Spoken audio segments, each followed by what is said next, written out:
कौन कौन से फैक्टर्स है जो गोल्ड के प्राइस के मूवमेंट के ऊपर इंपैक्ट डालते हैं? आने वाले समय में कौन कौन से पॉजिटिव फैक्टर्स है गोल्ड के लिए, क्या क्या है नेगेटिव फैक्टर्स? आने वाले समय में क्या गोल्ड अपनी 1 लाख की जर्नी की तरफ जाने वाला है या अभी भी कोई एक मेजर करेक्शन बचा हुआ है गोल्ड में? एक एक सवाल आपके जो आज के दिन दिमाग में चल रहे होंगे कवर करेंगे हम आज के इस एपिसोड में। इस एपिसोड को देखने के बाद आपको गोल्ड एज एन इन्वेस्टमेंट के लिए और कुछ भी देखने की जरूरत नहीं पड़ेगी। सबसे पहले स्वागत करते हैं हमारे आज के गेस्ट का, जिनका नाम है Anil sir. He is senior vice president at DSP mutual funds. उसी के साथ साथ he is heading passive investments in DSP mutual funds. साथ ही साथ he is vice chairman of CFA society. तो चलिए सबसे पहले स्वागत करते हैं अनिल सर का और वहां से अपने डिस्कशन को शुरू करते हैं।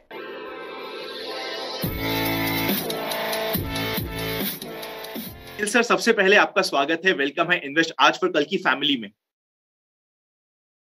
Great, thank you very much Anand ji. आप बहुत ही ये बेहतरीन इनिशिएटिव करते हैं और बहुत बहुत धन्यवाद मुझे आपके शो में बुलाने के लिए।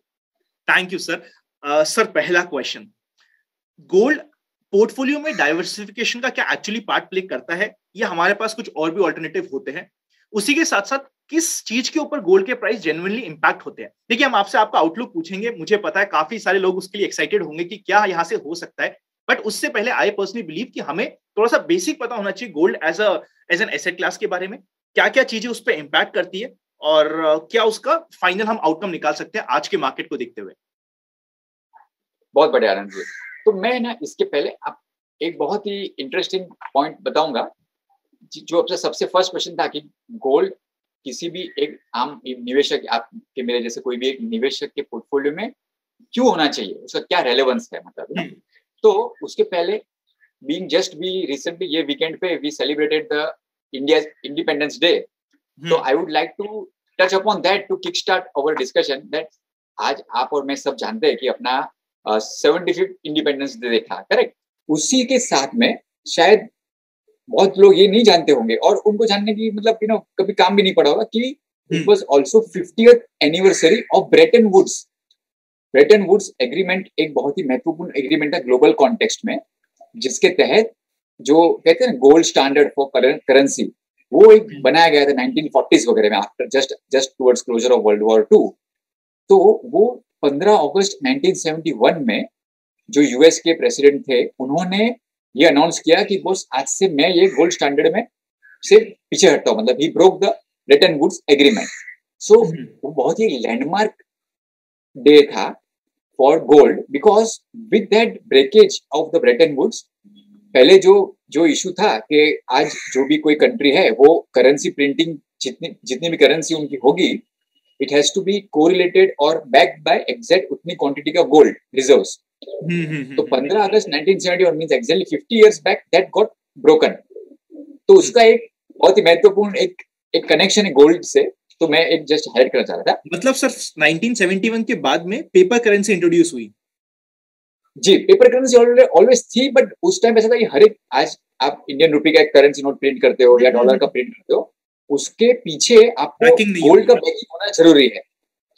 कि आज मान लीजिए आपके देश के पास just hypothetically speaking 10 lakh crore का गोल्ड है, तो आप सिर्फ 10 लाख करोड़ की करेंसी प्रिंट करके रख सकते हो।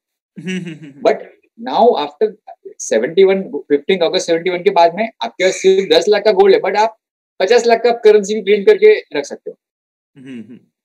तो उसका सिग्निफिकेंट बहुत ही महत्वपूर्ण एक पॉइंट ये हो गया कि दैट मीन्स कि आज आपके मेरे हाथ में जो नोट्स पड़ी है, आपके बैंक में नोट्स जो पड़ी है, उसकी वर्थ कल तक लेट्स से 10 लाख डॉलर की इक्विवेलेंट थी, आज सडनली वो उसकी वर्थ 1/10 भी हो सकती है। या तो एक इन्फ्लेशन, बहुत सिग्निफिकेंट इन्फ्लेशन बैठ सकता है, जिसको आप और मैं कंट्रोल नहीं कर पाएंगे, कोई कंट्रोल नहीं कर सकता है। तो उसके वो चीज के बाद से एक ज्यादा इंपॉर्टेंस बन गया या एक रेलेवेंस हो गई for gold to be part of any individuals portfolio. कि सेंट्रल बैंक का तो जो गोल्ड स्टैंडर्ड था वो तो फिनिश हो गया, but we as a individuals, why we need to have gold as a asset allocation into our portfolios. Absolutely. So that brings to the, आपका जो सेकंड क्वेश्चन था, दैट आज अपन किसी भी इन्वेस्टर का पोर्टफोलियो के हिसाब से एलोकेशन देखें तो अपन कहते हैं कि हाँ, एक कंपोनेंट होना चाहिए आपका एसेट ग्रोथ में, एक इनकम जनरेशन में, एक वोलेटिलिटी को कंट्रोल करने के लिए कैश वगैरह होना चाहिए, वैसे एक बहुत ही इंपॉर्टेंट जो एलोकेशन पार्ट है इन्फ्लेशन हेज के लिए, उसमें ये गोल्ड का होना बहुत जरूरी है। और जैसे आपने कहा कि क्या सिर्फ गोल्ड है, नहीं, ऐसे दूसरी भी कुछ कुछ अपॉर्चुनिटीज है, might be other any other commodities, पूरे कमोडिटी का बास्केट हो सकता है, या तो कोई दूसरा रियल एसेट्स लाइक हो सकते हैं, इन्फ्लेशन लिंक बॉन्ड्स हो सकते हैं, but no doubt most easily accessible and easily tradable और इन्वेस्टेबल रिमेन्स गोल्ड। तो जो कहते हैं ना कि एक must have part of the asset allocation ये हो जाता है गोल्ड का। सर ये तो लॉन्ग टर्म में मस्ट हैव हो गया, पर एक्चुअली मार्केट में क्या क्या इंपैक्ट देता है जो गोल्ड के प्राइस पे इंपैक्ट डाल सकता है, ऐसे क्या क्या फैक्टर्स हैं? बहुत ही बढ़िया। सो देखिए, आज अनंत जी, आज आप और मैं कोई भी सिक्योरिटी या कोई भी एसेट के बारे में बात करें तो यूजुअली ऐसे रहता है ना कि normal economic is at play कि demand and supply will be what drives the price of any particular security or any asset or any particular item. Similarly for gold, okay, no doubt demand and supply जो होता है वो उसका price determine करता है, but gold एक ऐसा unique instrument है और ऐसा यूनिक एसेट है जिसमें demand also is a large component by investment demand. No doubt उसका इंडस्ट्रियल यूज है, कुछ कुछ अलग यूजेस भी है गोल्ड के, but large component is investment demand. Whether आज आप सोचे कि अपने कंट्री में ज्वेलरी वगैरह का डिमांड है, बहुत सारी कंट्रीज में है, या सेंट्रल बैंक्स जो होती है वो गोल्ड का डिमांड रखती है। तो जो एक डिमांड का उसका पॉइंट है वो बहुत ही क्रूशियल है, और वो डिमांड, इन्वेस्टमेंट डिमांड जो है उसका बहुत ही एक महत्वपूर्ण ड्राइवर है जो अभी फ्यूचर में भी इम्पैक्ट करेगा गोल्ड के प्राइसेस को, वो है इंटरेस्ट रेट्स। तो ये एक बहुत ही इंपॉर्टेंट पॉइंट है अनंत जी, और मैं चाहूंगा कि मैं 1-2-3 मिनट और स्पेंड करूंगा कि इंटरेस्ट रेट और गोल्ड प्राइस का कनेक्शन लूजली अपन एक आम आदमी बात करते हैं ना कि हाँ इंटरेस्ट रेट का मतलब रियल रेट बहुत नेगेटिव जा रहा है, इसके लिए गोल्ड प्राइस अब जाना चाहिए, बट वो शायद इतना अपन समझ नहीं पा रहे, उसको ग्रेस्प नहीं कर पाते। हाँ, एक नैरेटिव बन गया है कि यस, तो we all speak about it. तो मैं 1-2 मिनट लूंगा जस्ट इसके बारे में थोड़ा डिटेल में आपके व्यूअर्स से शेयर करने के लिए कि besides the demand and supply जो रियल रेट्स और गोल्ड का रिलेशनशिप है उसका क्या महत्व है। तो आज जैसे अपन कहते हैं ना, गोल्ड जो है it is a zero coupon bearing rate, उसमें कुछ रिटर्न नहीं छूटता है। आपके पास आज आपने गोल्ड लाके टेबल पे रख दिया तो वो ऐसा कैसा पड़ा रहेगा, उसमें से कुछ डिविडेंड नहीं मिलेगा, कुछ इंटरेस्ट नहीं मिलेगा, it is a idle asset, right. तो गोल्ड जो कहे अपन की जब भी रियल रेट्स मींस जो नॉमिनल रेट होता है लेस द इन्फ्लेशन, जो रियल इंटरेस्ट रेट बोलते हैं, वो जब भी रियल रेट्स पॉजिटिव होती है तो आज आपके पास कुछ कैश पड़ा है तो आप बोलेंगे चलो मैं कोई एक इंस्ट्रूमेंट या बॉन्ड्स में पैसा डाल देता हूँ, उसमें मेरे को रियल इंटरेस्ट रेट मिलता रहेगा। माइट बी नॉमिनल रेट है, just hypothetically for easy understanding, let's say 6% चल रहे हैं, okay, and inflation let's say for example 4% है, तो आप बोलेंगे कि 2% या रियल रेट बन रहा है तो चलो इन्वेस्ट कर दिया मैं, 2% मेरा एटलीस्ट ग्रोथ होते रहेगा पैसे का, तो demand for this kind of bonds will be higher, because gold लाके आपने अगर रखा है घर पे तो उसको कुछ रिटर्न तो आपको छूटने वाला नहीं है, जितना था वही रहा है। वेयर आपने वो बॉन्ड लिया है तो आपको on A annual basis 6% nominal and 2% real rate of growth आपको मिलेगा उसमें। बट मान लीजिए रिवर्स सिचुएशन है जो कि हम करेंटली बहुत कंट्रीज में देख रहे हैं कि real rates are negative, and when I say बहुत countries, larger country for where interest rate impacts is a US market. तो यूएस में आज अपन देखें कि भाई you know when and what we mean by real rates, कि अगर आप जो नॉमिनल रेट एंड इन्फ्लेशन को माइनस करेंगे तो आपको वो 2% नहीं, बट वो it's a reverse way round कि भाई rate is only 4% and 6% is let's say inflation, तो आपका नेगेटिव 2% में चल रहा है। तो उस टाइम पे people will not want to buy bond, they will just want to say कि बॉस उसको better let me buy gold and keep it in my asset, I mean in my portfolio. So in such scenario what happens is that in this kind of situation where there is a negative real interest rate, so demand for gold becomes significantly large. So coming to the original thing, demand and supply is the driver. So demand both, because of this interest rate factor, demand is continuously expecting, one is expecting to see the demand going up, and whenever we see कि ये type का जो inflationary scenario आ सकता है, अभी आज अपन बोलते हैं ना कि लास्ट अबाउट 18 to 20 मंथ से हर एक कंट्री अपने हिसाब से fiscal stimulus as well as monetary stimulus दोनों कर रही है ताकि पेंडेमिक के इम्पैक्ट से लोगों को एक तरह की राहत मिले, बचा सकते हैं। इंडिया में भी हो रहा है, यूएस में भी हो रहा है, मेजोरिटी ऑल कंट्रीज में हो रहा है। तो उसके चलते at some stage when we start seeing inflation growing up, तो जैसे यूएस में कुछ कुछ जगह पे और भी हो सकता है, तो जहां पे भी अगर अपन ये देखे ना चालू करें कि real interest rates are going to become negative, तो गोल्ड का ये डिमांड एक बहुत ही इम्पैक्ट बढ़ सकता है। और ऐसे सिचुएशन में गोल्ड का price performance definitely will be much better basically, you know. So that is a one very crucial point. No doubt demand supply ही है at play like any basic core economic principle, but वो demand के पीछे का driver एक जो है वो बहुत ही बड़ा एक ड्राइवर है। और एक लास्ट इंटरेस्टिंग चार्ट फिर मैं क्लोज करता हूँ कि जहाँ पे अपन ने हिस्टोरिकल 1997 ऑनवर्ड्स एक चार्ट निकाला था गोल्ड का प्राइसेस का, और जो यूएस के जो 10 ईयर रियल रेट्स होते हैं, मतलब यूएस का 10 ईयर ट्रेजरी बॉन्ड्स जो होता है एंड माइनस द इन्फ्लेशन, वो हिसाब से, तो जिस हिसाब से आप देखेंगे कि जब उसका रियल रेट्स नेगेटिव गया है, मतलब यू नो उसके कंपैरिजन में आपको ऑलवेज ये है कि गोल्ड का एक जो मूवमेंट आप देखेंगे तो it will have a positive carry, मतलब तो जब भी हाँ तो नेगेटिव रेट्स बनता है तो डेफिनेटली गोल्ड का एक पॉजिटिव कैरी निकल आता है। सर मतलब अभी तक हमने ये डिस्कस किया है, जिस तरीके से शेयर के प्राइस निकलते हैं या किसी भी कमोडिटी के प्राइस निकलते हैं, जब डिमांड बढ़ती है तो प्राइस बढ़ेगा, डिमांड कम होगी तो प्राइस कम होगा। गोल्ड में वो डिमांड बढ़ती है बिकॉज ऑफ इंटरेस्ट रेट्स। अगर रियल इंटरेस्ट रेट मेरी नेगेटिव हो जाती है तो instead of keeping money in fixed instruments, सब लोग चाहते हैं कि ये सारा का सारा पैसा रख लिया जाए गोल्ड में, ताकि एटलीस्ट मेरी एक एसेट क्लास आ रही है। और इसका यूजुअली नेगेटिव कोरिलेशन का आपने हिस्ट्री की बात करी है। अब सर परफेक्ट, गोइंग फॉरवर्ड क्या ट्रिगर्स है, क्या हमारा आउटलुक है और क्या हमारी एक्सपेक्टेशन है गोल्ड के ऊपर? और एक क्वेश्चन जो आई एम वेरी श्योर सब लोग डालेंगे कि यहां से हम लोग 1 लाख की जर्नी स्टार्ट करने वाले हैं गोल्ड की, या फिर अभी भी कुछ करेक्शन बचा है और हम मे बी 40,000 के नीचे या 35,000 के आसपास जा सकते हैं। आपकी क्या एक्सपेक्टेशन है यहाँ पे? श्योर अरुण जी, देखिए सबसे पहले तो मैं बता दूंगा कि एग्जैक्ट प्राइस रिलेटेड डिस्कशन वगैरह sometimes because of compliance issues and all very difficult मेरे लिए, बट मैं एक स्ट्रक्चर बताऊंगा जो कि आपको और आपके दर्शकों को बहुत ही यूजफुल पड़ेगा। जैसे कि मैंने कहा कि फ्रॉम द करंट सिनेरियो, जो मेरे हिसाब से next I would say 10 to 12 months, मतलब पिछले लेट्स से नेक्स्ट 1 ईयर तक का जो सिनेरियो दिखता है विजिबिलिटी के हिसाब से, कि हर एक कंट्री का जो मॉनेटरी स्टिमुलस चल रहा है, ओके, वो कोई सडनली कोई टैप बंद करके बंद नहीं करने वाला है, बिकॉज तो जो थोड़ा ग्रोथ दिख रहा है वो सडनली ग्रोथ के ऊपर प्रेशर आ जाएगा। सपोज कल से इंटरेस्ट रेट बढ़ाना स्टार्ट कर देंगे, let's say starting from the US, right. तो यूएस में अभी महीने भर पहले जस्ट खाली कुछ तो डिस्कशन हुआ था कि we might start thinking to taper our bond buying programme, तभी तो वो चालू हुआ थिंकिंग, उसने में सब एकदम टर्बुलेंस हो गया था, they had to come and like any way just thinking and all that. तो आई डोंट, मेरे हिसाब से इमीडिएट नेक्स्ट कुछ 2-4 महीनों में ऐसा नहीं है कि हर एक कंट्री अपना रेट्स बढ़ाना स्टार्ट कर देंगे।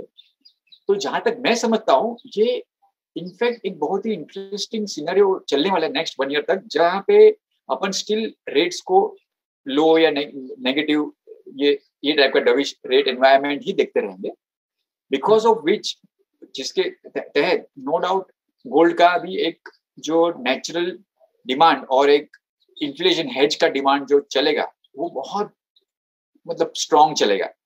और ये Anant ji not just for you and me as a individual, तो आप बोलेंगे यार तो अपन इंडिविजुअल कैपेसिटी में कितना गोल्ड खरीद लेंगे, राइट, बट ऑल्सो फॉर अपन क्या बोलते हैं वो मेगा ओनर्स कहते हैं, जो mega large owners which are central banks, तो काफी सारी कंट्रीज की सेंट्रल बैंक्स है, उनका गोल्ड रिजर्व्स, मेरे पास एग्जैक्ट डेटा पॉइंट नहीं, तो मैं वो बहुत interesting, but broadly I will highlight, काफी सेंट्रल बैंक्स के gold reserves they are hardly 1-2%, 3% of the total reserve assets, and some of the other countries they had given a target कि भाई approximately 20% should be my gold reserves। तो अगर अपन सिर्फ जो top 10 to 15 central banks देखे और अगर अपन एक कैलकुलेशन लगाते थे कि suppose all of them rise to having gold to 20% of their reserves, तो एक सिग्निफिकेंट अमाउंट ऑफ गोल्ड का डिमांड क्रिएट होता है। आई एम नॉट सेइंग कि वो सब लोग नेक्स्ट 6 महीने में गोल्ड खरीद लेंगे, मैं ये नहीं बोल रहा हूँ, बट एक कहने का मतलब है कि आज मान लीजिए कि मेरे पास 100 रुपीज का पोर्टफोलियो है और आपके डिस्कशन से या कुछ मैं सोच के आओ कि हाँ भाई नहीं अनंत जी बात बराबर बोल रहे हैं कि might be I should have about 5 to 10% into gold, तो 100 रुपीज में से वो 5 रुपीज खरीदने जाना है, might be 5 rupees as cash नहीं है, but over the next 6 months, 1 year, 2 years, I say I will create that 5 rupees. Like that, this demand will come up over the next couple of quarters maybe or a year or two. But वो एक significant mega demand जो कहते हैं ना, वो एक आना बहुत ही possible है. और supply side में क्या हो रहा है ना जी, कि गोल्ड का सप्लाई जो है वो तो दो ही जगह से आता है. एक तो माइनिंग, मतलब नए आप माइनिंग करके निकालो, जिसका रिस्ट्रिक्शन है काफी हद तक जो अपन सोचे, इट्स नॉट इनफाइनाइट के वो गोल्ड में तरह. एंड सेकंड इज स्क्रैप, जो एग्जिस्टिंग गोल्ड को रिसाइकलिंग होकर स्क्रैप गोल्ड जो बोलते हो, राइट. तो जो माइनिंग है वो भी एक काफी हद तक डिक्लाइनिंग ट्रेंड पे चल रहा है. काफी जगहों पे जो बड़ी बड़ी माइंस चल रही थी उनका इनफैक्ट माइनिंग का because of the lockdown restriction also and all that in many places, that has become under little bit of obviously disruption. So fresh supply of gold as a item, as a commodity has been little bit constrained in this last 1.5 years basically. So supply remaining little bit compressed or constrained, demand remaining little bit high with the expectation that in continued lower real interest rates, demand could go up, plus this kind of mega owners like the central banks needing to beef up their said reserves and buying that gold. So with that demand and supply situation, मेरा जो thinking है कि वो एक positive trend बनाए रखेगा gold के लिए. Now no doubt there could be a possibility that certain corrections will happen and in some way it is natural, क्योंकि क्या होता है कि जैसे अपन ने देखा कि gold has a negative correlation with equity markets. तो हिस्टोरिकली अपन देखा हुआ है कि जब जब इक्विटी मार्केट में बहुत ही पॉजिटिव रिटर्न आता है तभी ऑलवेज इनफैक्ट गोल्ड में करेक्शन दिखता ही है. Absolutely. So let's say if we see last 1 year after the lows of let's say March 2020 of all capital markets, whether Indian equity markets, US equity markets, from that point all markets have given approximately 75 to 100% returns. Absolutely. In the range of that. तो उसके चलते gold का जो एक natural trend है to give some kind of a counter balancing negative return that we have been observing basically. So I feel that yes, we could have certain situations where intermittent corrections can definitely be seen in the gold, but structurally I feel that जो उसका fundamental of the demand and supply है, that remains to be very much strong. Absolutely right. Yes. And one more thing, or maybe I'm sure that was the next question. What are the risks to this point? So that suddenly if we feel that there is a decline, कि भाई बस inflation वगैरह कुछ होने वाला नहीं है, तो अगर inflation नहीं होगा, तो definitely it will be suddenly positive जो है for the real rates negative नहीं जाएंगे जो अपन देख रहे थे. अगर 6% का रेट चल रहा है और इन्फ्लेशन मेरा और भी कम हो गया या वर्चुअली जीरो हो गया, तो रेट्स विल रिमेन पॉजिटिव, तो demand for gold will again go down. So that can be negative for the gold prices. तो सेम चीज जो एक if you look at the historical, I just try to plot it down, कि जब अपने को ऐसा लगता है कि एक टाइप ऑफ इन्फ्लेशन अगर कम होगा, तो उस टाइम पे no doubt gold will remain under some kind of a pressure. So wherever if we have that kind of a expectation or we see that situation कि central banks अभी suppose interest rates tighten करना start कर दिया, जिससे कि money supply कम हो गई, तो उससे inflation का expectation कम हो गया and interest rate high होने लगे जो nominal rates है, then people will say तो फिर ठीक है ना, मैं वही जाता हूँ अभी, मेरे को gold की मतलब relatively I will not come to gold as an asset class. So that is the one of the key risks which will remain. If we see कि भाई inflation अगर कम हो जाता है या तो rates start hardening, then definitely it will be a negative situation for the gold. Sir इसमें जैसे अभी यूएस फेड का जो स्टेटमेंट आया है कि 2023 तक वो लोग अभी भी कोई भी इंटरेस्ट पे कोई चेंज नहीं करेंगे, this is their expectations as on date. अगर हम उस सिनेरियो को माने और इन्फ्लेशन माने कि इन्फ्लेशन भी कंपैरेटिवली बढ़ता रहे जैसे अभी चल रहा है, तब gold is a good asset class. और वैसे भी gold as a hedging option is always good कि आपके पास 5 से 10% ऑफ द टोटल पोर्टफोलियो अगर गोल्ड है तो it is absolutely okay. Overweight करने की कहीं कोई जरूरत नहीं है, पर we are not negative on gold, right? यही आपका एक्सपेक्टेशन है एज ऑन डेट? या यस सर, कोई final comment relating to gold as an asset class जो आप देना चाहते हो, अपना फाइनल कंक्लूजन मार्क देना चाहते हो सर? श्योर। तो मैं यही बताऊंगा कि जैसे अपन ने देखा कि गोल्ड एक कोर एलोकेशन होना ही चाहिए आपके पोर्टफोलियो में, ना ये नहीं सिर्फ आपके मेरे इंडिविजुअल के लिए, बट इवन अगर जो लार्ज सेंट्रल बैंक से अगर वो भी ये मानते हैं कि मेरे सेंट्रल बैंक को मेरे पोर्टफोलियो में गोल्ड का एलोकेशन होना ही चाहिए, तो definitely for you and me as retail individual investors अपने पोर्टफोलियो में गोल्ड होना बहुत ही जरूरी हो जाता है। और कुछ सिचुएशन और पीरियड ऐसे रहेंगे जब भी gold no doubt underperform करेगा ही, okay, but that is to be seen as a kind of a entire cycle and it will remain as a situation कि जब भी आपको इक्विटीज में नेगेटिव जा रहा है तभी आपको गोल्ड एक डाइवर्सिफिकेशन करके आ जाएगा। तो एक लास्ट जो एक मैंने चार्ट बनाया था, मैं जस्ट एक ओपन कर दूंगा कि आप इंडियन इक्विटीज को देख लीजिए। For example if you connect a kind of a combination portfolio between Nifty 50 and gold price, तो मान लीजिए 50-50 रुपीज है, 50 रुपीज निफ्टी, 50 रुपीज गोल्ड, और उसका आप एक चार्ट देख लेते हैं। तो ये जो बीच की जो येलो लाइन है ये चार्ट में, that is the chart of that combined portfolio. जो ब्लू लाइन है वो गोल्ड है। तो जैसे आपने देखा कि 2011 के बाद 13 के बाद गोल्ड काफी ड्रॉप हुआ, मतलब करेक्शन ये हुआ बीच में। तो उस टाइम पे still it was much more outperforming the Indian equities. तो जो गोल्ड जो येलो लाइन है बीच की, it was somewhere in the middle, but at the same time when later on where the equities were outperforming, even then that combined portfolio has done better. और अभी 2020 के period में जब भी आप देखेंगे तो जो ये जो पर्पल लाइन दिख रही है, that is the significant decline which we saw, but at that point of time the gold went up. तो एक काउंटर बैलेंस होके जो अपना कंबाइंड पोर्टफोलियो था, that remain to be in a much more better position. So in a nutshell, what I would like to highlight that gold will remain to be important part of clients asset, I mean investors asset allocation. जैसे अपन ने देखा पिछले कुछ time में एक correction आया है हुआ है, no doubt those kind of trends will continue to be there, but in this expectation where real rates could be negative, where the demand could see continuing to be a growing trend और supply के ऊपर थोड़ा constraint रहेगा ही, तो वैसे situation में no doubt there is a possibility that gold will be delivering upside basically. Superb sir. Sir आपकी जो लास्ट स्लाइड थी ना, उससे तो मुझे ये समझ आया, जिस तरीके से हम खाना खाते हैं, हमारे पेट में कुछ चपाती भी होती है, सब्जी भी होती है, दाल भी होती है और कुछ मीठा भी होता है।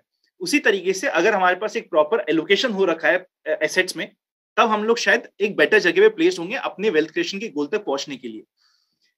Absolutely right, absolutely. आपने बहुत परफेक्ट एग्जांपल दिया है कि एक डाइवर्सिफाइड मील जैसे होता है, वही हिसाब से अपने पोर्टफोलियो में भी रहना चाहिए। और एक और आनंद जी मैं बताऊंगा कि इवन विद इन दैट बहुत बार जो इन्वेस्टर से मेरी बात होती है कभी-कभी, तो सोचता है कि अच्छा अनिल भाई, तो आपने बता दिया अभी गोल्ड को मैं किस फॉर्म में लूं मेरे पोर्टफोलियो में, क्योंकि मेरे पास उसके लिए भी 2-3 ऑप्शन है। तो उसमें भी जो एक है कि अपन कहे कि either I can have it in the form of gold physical, okay, जो अपने कल्चरली अपने सिस्टम में होता ही है। आज कोई भी फैमिली में देखो तो फिजिकल गोल्ड का एक कल्चर रहता ही है। Second is the like government of India driven SGB, जो सोवरेन गोल्ड बॉन्ड की जो स्कीम आते हैं। पर्सनली आई फील कि it's a very good initiative, because वो आइडल गोल्ड पड़ा, उसके लिए आपको इंटरेस्ट भी मिल रहा है उसमें, and technically duty nil import हो नहीं रहा है, तो इंडिया का अपना करंट अकाउंट डेफिसिट वगैरह वो पार्ट भी बहुत कंफर्टेबली रहता है। I think it's a beautiful structure. और अदर ऑप्शन इज कि डिजिटल फॉर्मेट में आपको गोल्ड होल्ड करना है, तो गोल्ड ईटीएफ्स है no doubt, but other way around की गोल्ड ईटीएफ्स में one little bit thing is कि आपको एक कॉस्ट देना पड़ता है, I mean expense ratio, whereas gold bond में आपको इंटरेस्ट मिल रहा है। तो to a certain extent if you are large institutional investor, no doubt आपको ईटीएफ यूजफुल पड़ेगा, क्योंकि आपको सोवरेन गोल्ड बॉन्ड में कुछ रिस्ट्रिक्शन भी है कि इन 1 ईयर अप्रोक्सीमेटली 4 kg के ऊपर ज्यादा आप नहीं जा सकते हो, certain amount restriction. But for a normal retail investor आपको जैसे डाइवर्सिफिकेशन करना है तो sovereign gold bond also can be considered, both are having their own benefits. And another one option is the gold mining companies. जैसे अपन lighter side पे बोलते हैं ना जी, मैं अभी रिसेंटली एक लिंक्डइन के किसी के साथ डिबेट में हो गया था, तो मैं बोल रहा था कि देखिए अगर आप मान लीजिए कि आपको लगता है कि सीमेंट के प्राइस ऊपर जाने वाले हैं बिकॉज माइट बी मानसून है, सप्लाई का कंस्ट्रेंट होने वाला है, whereas infrastructure demand is still going on, roads का डिमांड है वो, तो सीमेंट का भाव ऊपर जाने वाला है, तो आप क्या करोगे? आप थोड़ी कोई 2-5 ट्रक सीमेंट मंगा के आपके गैरेज में रखने वाला है, right? You will go and select 2-3 good cement companies and buy the shares of those companies, right? So similarly, let's say if you are having a positive outlook on gold price, कि gold price बढ़ने वाला है, तो gold की companies आप देख लो, one of the options like that, So no doubt in India it is difficult, but from a global context you can take exposure through gold companies, क्योंकि उसमें एक operating leverage जो कहते हैं ना, वो आपको benefit मिल सकता है. So no doubt, I mean these are the 4 key alternatives जो एक अपने पास है as a investor, and हर एक का एक different aspect और different purpose सर्व होता है. तो जैसे ये गोल्ड इक्विटीज है, no doubt everybody can't should not ideally utilise it, क्योंकि बहुत ही ज्यादा हाई रिस्क हाई रिटर्न बैठ जाता है वो, जिस हिसाब से ऑपरेटिंग लीवरेज आपको बूस्ट देता है अपसाइड में, वैसे ही सपोज गोल्ड प्राइस नेगेटिव चल गया तो decline also might be much sharper basically. Absolutely. तो one has to be very cautious of what to use between these 4. All 4 have a utility in a best way. सब जैसे आपने कहा कि भाई आज मेरी प्लेट में डिफरेंट टाइप के फूड है, तो ये ऐसे समझ लीजिए जैसे आपने आपके एग्जांपल में माइट बी यूर से कि भाई एक दाल है, चपाती है, चावल है और एक स्वीट डिश है गोल्ड के हिसाब से. तो similarly over here with in that sweet dish आपको कौन सी स्वीट डिश खानी है, तो एक आपके पास वो काजू कतरी भी है, एक रसमलाई भी है, ऐसे ये 4 ऑप्शन है. आपको आपके हिसाब से टाइम बेसिस पे ये लेना है. मतलब सर आपने एक ऑप्शन हमारे सामने रख दिया कि ऐसा म्यूचुअल फंड या फिर एक ऐसा फंड जो गोल्ड की कंपनीज में इन्वेस्टमेंट करता है इंटरनेशनली, वो भी हमारे लिए एक ऑप्शन हो सकता है. That's right, yeah. Gold ETFs आपके पास ऑप्शन है जो आप ले सकते हैं, जो म्यूचुअल फंड है. वैसे ये म्यूचुअल फंड भी है जो गोल्ड के कंपनीज में ले हुए हैं. वैसे सोवरेन गोल्ड बॉन्ड है, और फिजिकल गोल्ड तो इजीली आप ले ही सकते कहीं से भी, मतलब कोई ज्वेलर के पास के या तो कोई बैंक के पास से, ऐसा करके. मजा आ गया sir. Thank you so much for the complete discussion. हम लोग ने गोल्ड के बारे में सब कुछ कवर कर लिया है and I am very sure सबको मजा आएगा. हम सभी की तरफ से आपको बिग थैंक यू कि आप आए और हमारे साथ इतना कंप्लीट डिस्कशन किया sir. Absolutely Anant ji, thank you very much. Always good to be on your shows. आपका जो स्टाइल है Anant ji, sorry I will just take 30 second more before you close. आपका ये स्टाइल है कि आप always relevant topic. Today was timely topic. Suddenly out of the blue, why today gold? But आपके कुछ पहले के वीडियोस में explaining about gold and gold ETFs I have seen in the past. But current time में आपने याद करके बोला कि अच्छा चलो इसके ऊपर अपन बात करते हैं. तो I appreciate your way of thinking. And as always, like how you put forth the question in front of us, it's always engaging to make sure your viewers get the best relevant information. So I really appreciate it. Always pleasure to be on your show. Thank you so much, sir. All your well wishes means a lot to us. Thank you so much, sir. Means a lot. Okay, good day. Yes.